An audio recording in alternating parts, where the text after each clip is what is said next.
Baik, saya Ahmad Failasuf dengan NIM 10322143 izin mengerjakan tugas yang berkaitan dengan pembuatan video tentang undang-undang yang saya bahas ini tentang UU ITE. Baik, Assalamualaikum warahmatullahi wabarakatuh. Apa kabar semuanya? Semoga semuanya dalam keadaan sehat walafiat dan diberikan umur panjang juga rezeki yang berlimpah. Hari ini kita bahas tentang UU ITE atau Undang-Undang Informasi dan Transaksi Elektronik. Nah, Undang-Undang Informasi dan Transaksi Elektronik biasa kita mengenalnya atau disingkat itu dengan sebutan UU ITE. Baik, langsung saja pengertian UU ITE. Undang-Undang Nomor 11 Tahun 2008 yang mengatur tentang informasi serta transaksi elektronik atau teknologi informasi secara umum ini penting saya sampaikan kaitannya dengan penggunaan teknologi informasi.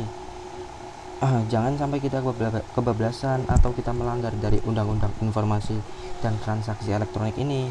Nanti saya jelaskan secara umum dan kemudian tidak semua pasal saya sebutkan karena dalam UU ITE ini ada 13 bab, ada 13 bab dan sekitar 54 pasal. Jadi yang kita akan bahas tentang pasal-pasal yang sering seseorang langgar dalam kaitannya penggunaan teknologi informasi dan kemudian juga tips and tricksnya ya, gimana cara kita menggunakan media sosial yang bijak, yang baik. UU ITE itu dibagi menjadi dua macam. Secara garis besar, UU ITE terbagi menjadi dua bagian. Jadi bagian yang pertama itu mengenai informasi dan transaksi elektronik atau istilahnya adalah e-commerce atau dagangan secara elektronik, dan yang kedua itu pengaturan mengenai pembuatan yang dilarang yang ada di dunia maya dan internet. Itu ada pengaturan mengenai perbuatan yang dilarang atau isinya itu adalah biasa dikenal cybercrime. Di sini yang akan kita bahas pengelompokan tindak pidana cyber dalam Undang-Undang ITE. Jadi tidak semuanya ya, ini saja yang akan kita bahas. Pengelompokan tindak pidana cybercrime UU ITE. Pada pasal 27 yang pertama itu berbunyi tindak pidana yang berhubungan dengan aktivitas ilegal, abilitas tidak sah atau penyebaran transmisi dapat diaksesnya konten ilegal yang terdiri dari jadi pasal 27 ayat 1 itu tentang kesusilaan. Pada pasal 1 UU ITE, dan yang kedua itu perjudian pasal 27 ayat 2 UU ITE, yang ketiga penghinaan atau pencemaran nama baik pasal 27 ayat 3 UU ITE, dan yang terakhir pemerasan atau pengancaman ya pada pasal 27 ayat 4 UU ITE. Nah, sanksi yang akan kita dapat ketika melanggar pasal 27 yaitu ada di pasal 45 ayat 1. Hukuman pasal 27 ayat 1.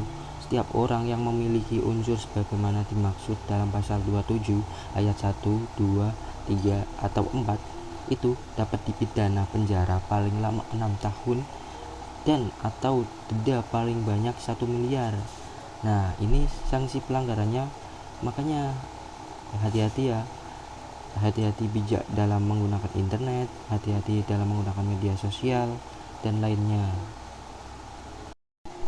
Setelah pasal 27 ada pasal 28 yaitu tentang distribusi atau penyebaran transmisi.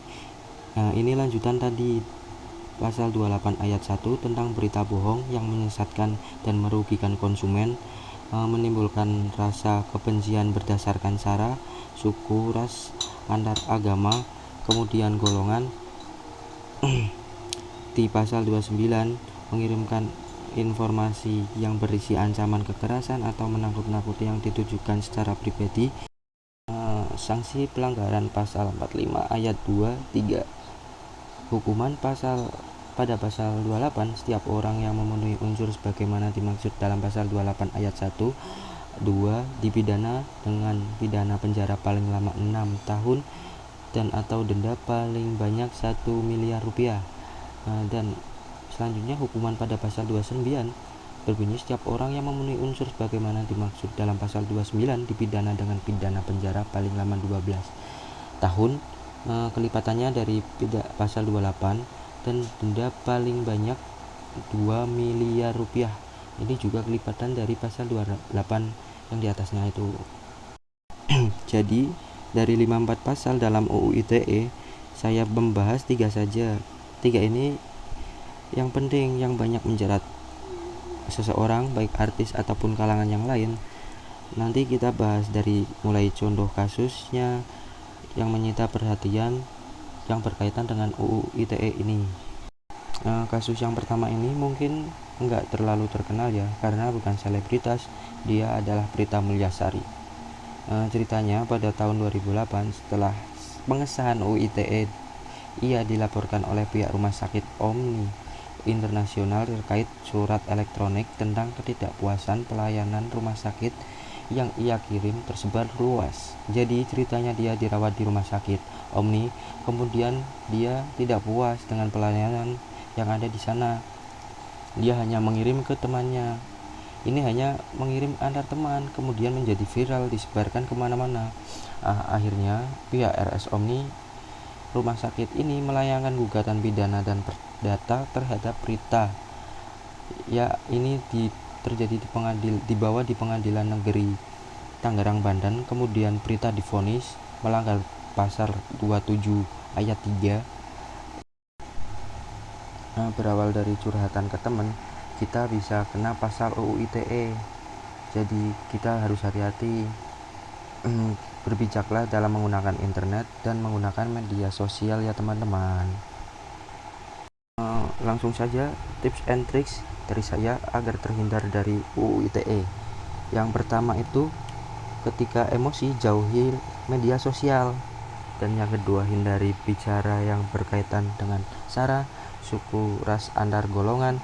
Yang ketiga, dunia maya sama dengan dunia nyata, jadi jangan terlalu over di dunia maya. Yang keempat, hindari kata-kata kasar.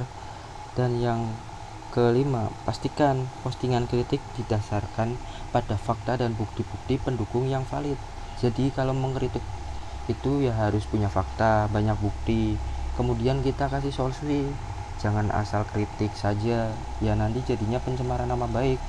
Hindari memuat hal-hal yang tidak jelas, misal memforward pesan kemudian langsung dimuat tanpa verifikasi terlebih dahulu, karena sesuatu itu butuh verifikasi, atau bacanya kita verifikasi benar apa enggak, ditanyakan dulu, cari informasinya terlebih dahulu gitu. Itu dulu yang dapat saya sampaikan, ya ini sekilas tentang Undang-Undang Informasi dan Transaksi Elektronik. Itu sangat penting kita pahami ketika menggunakan teknologi informasi.